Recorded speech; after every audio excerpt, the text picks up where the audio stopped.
veiem que una subhasta d'un quadre d'un pintor conegut, que hi ha 3 o 4 llibres d'aquí, surt a 300 euros. I resulta que un quadre a una subhasta a Nova York surt a 60 milions de dòlars. Passa alguna cosa aquí. La qüestió de la història de l'art i la qüestió dels preus en l'art són dues coses que responen una mica a cada moment. El que fa 50 anys tenia un preu, avui potser ja no té aquest preu. I el que la millor es considerava com una gran obra artística en un moment, ara resulta que no se li dona gairebé cap consideració. En aquests moments hi ha un valor subjectiu estètic que preval sobre el valor econòmic.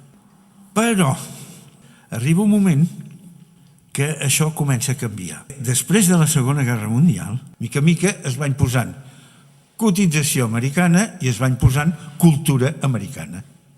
De la mateixa manera que hi va haver el Pla Marshall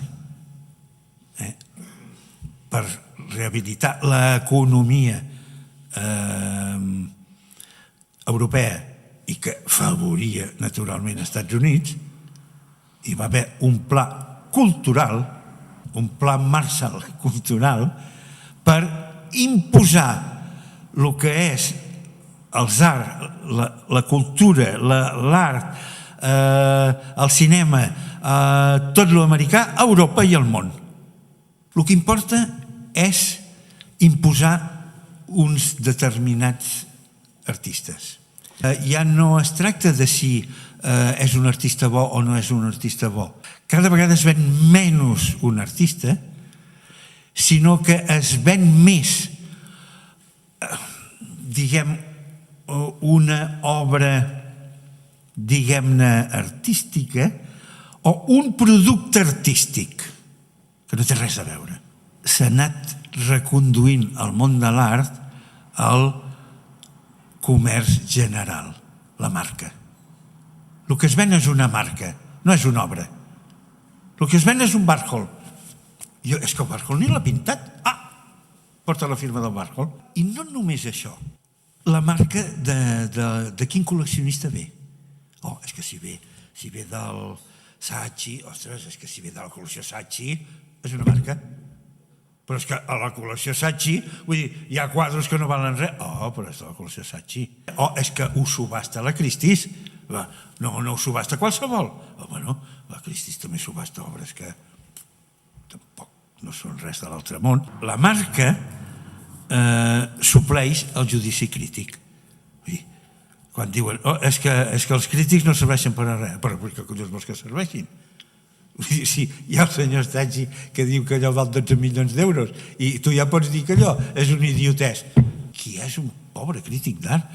Però el pobre crític d'art del New York Times. El col·leccionista, podríem dir-ne, europeu, i sobretot espanyol, com més barat ho compri, millor. El col·leccionista americà, com més car compra, molt millor. Els americans parteixen de la base que, a mesura que tu cada vegada pagues més car, la teva col·lecció dels teus quadres cada vegada pugen.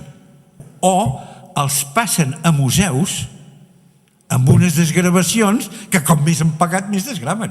En tota la civilització actual ens anem a l'espectacle, no ens anem al contingut.